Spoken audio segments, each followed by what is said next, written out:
they really didn't want to involve the ones on the Salt Lake City Police Force used to be the security guards in their off hours up at Trolley Square.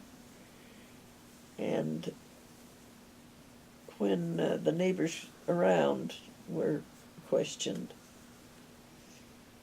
they said they'd been a long time trying to get them to quit doing that. They'd go up there and shoot at pigeons to get rid of them. And I met a man in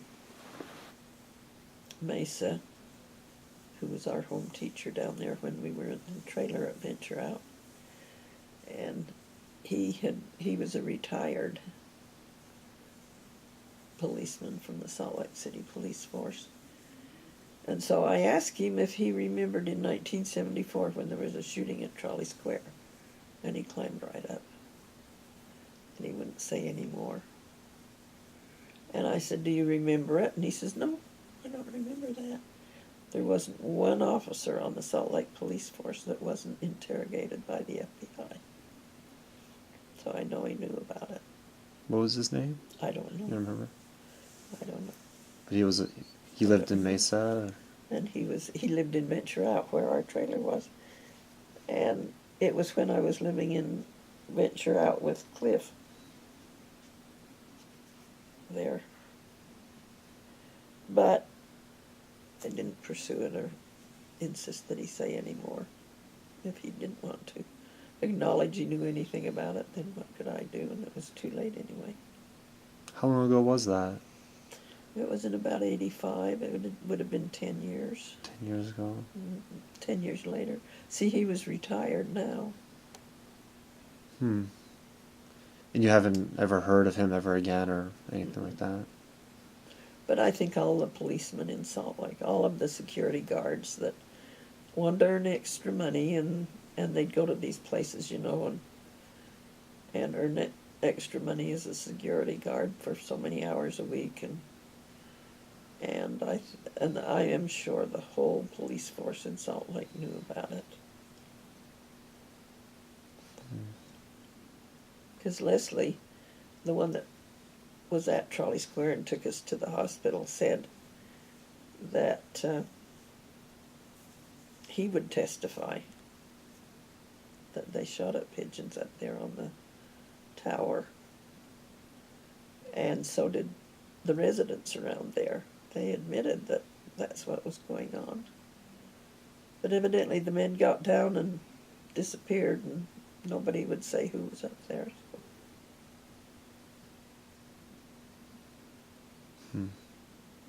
Undiscovered mystery.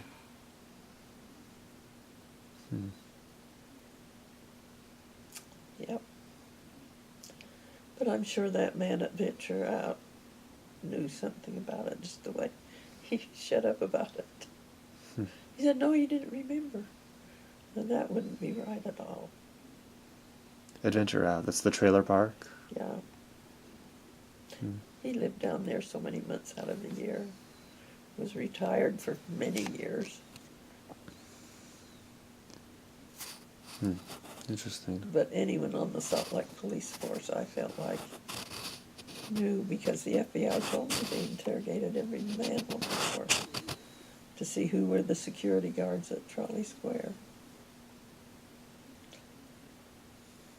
But he didn't want to talk about it, so.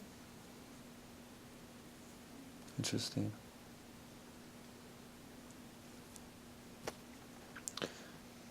Anything else that you want to say about your life? It's been a good life. When I kept going back to Casper to see Jim and Lynn, well, when we were up there for their wedding, David got really sick. And we had to stay an extra day. And it was during Christmas holidays. And Don, the fourth boy, your dad, insisted that we get back so he could go to the New Year's Eve dance. So he had a date for New Year's and wanted to get back. So we came back, and I didn't know until, well, I had a phone call about 2 weeks later saying that Mr. Olson had wanted to get in touch with me. He wanted me to go to the New Year's Eve dance with him. And he would be stopping in on his way to Mesa. So that's when I got reacquainted with Cliff Olson. He was sure a good one. He just didn't live long enough. How long did he live for? Was it 8 years. 8 years? Yep. Hmm. That's the reason I've been amazed I've kept this one 12. Oh. Mhm. Well, I think it's wonderful. I think we've got some really amazing stories. He sure came through that surgery yesterday, or Tuesday. Was that yesterday? Yeah.